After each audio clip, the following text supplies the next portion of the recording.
so I'm really not holding myself together right now. We just got to Houston and they can't find a captain for our flight. So hundreds of travelers are sharing horror stories this summer. I've talked to friends, even Marky. A mess, travel-wise. It's been an absolute mess. The airline industry is taking a beating. There have been cancellations, weather delays, disgruntled passengers just trying to get somewhere. And then the price sometimes, it can really hit you. Let's talk a little bit about what options you have as a traveler with travel expert Johnny Jet, CEO of JohnnyJet.com.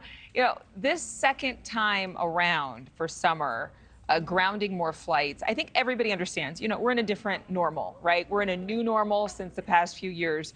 So what should you do to avoid sitting on a tarmac for 5 hours? Well, it's a roll of the dice. First of all, you want to check the weather. You know, if it's going to be bad weather, a lot of these airlines offer travel waivers.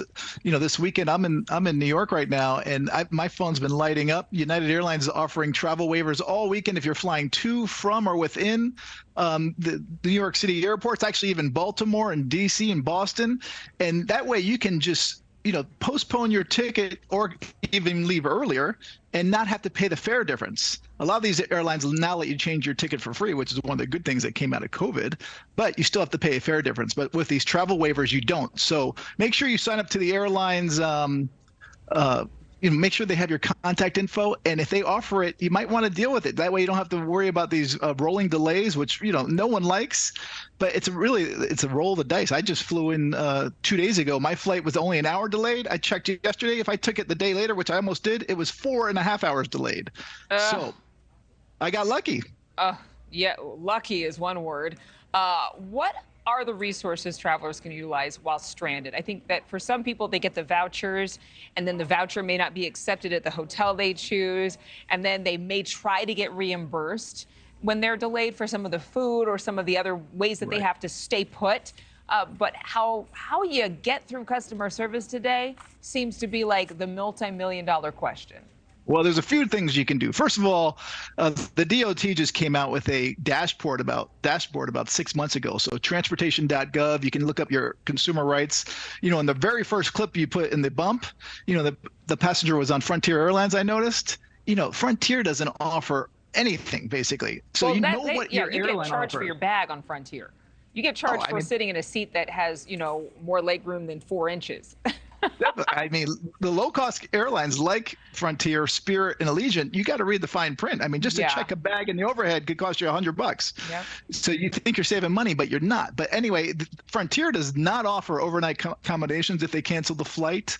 So know what your airline's offering. Also, get travel insurance. Full disclosure, I work with Allianz once in a great while, and they are the largest. But always get travel insurance so you don't have to worry about it. Pay with a certain credit cards that will reimburse you if there's a flight delay or cancellation. And if you need to get a hold of the airline, you know, try using the international numbers. A lot of them have call centers around the world. So if there's bad weather here in the US, try Mexico, try Canada, try Australia, try England.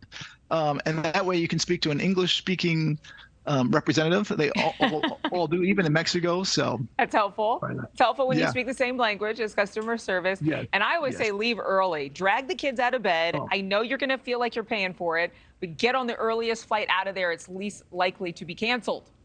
100%. We flew 2 weeks ago. I was in Italy. I dragged my two kids. I have 3 and 6-year-olds from Naples airport to Munich at 6 a.m. My wife's looking at me. I was like, listen, I don't want to deal with any delays. We had a 9-hour connection or 8-hour connection to North America, to Toronto. And, you know, otherwise I could have done a 50-minute connection, which was way too risky. So make sure you leave plenty of time, and preferably I should have left the day before. If you're going on a cruise or something, leave a day or two before. If you got to go to a wedding, leave plenty of time. That way you're not stressed and you won't miss anything, because sometimes you can't remake weddings or even a cruise ship sometimes. Good point. That's a very good point. Don't chance it. Johnny Jet, thank you as always.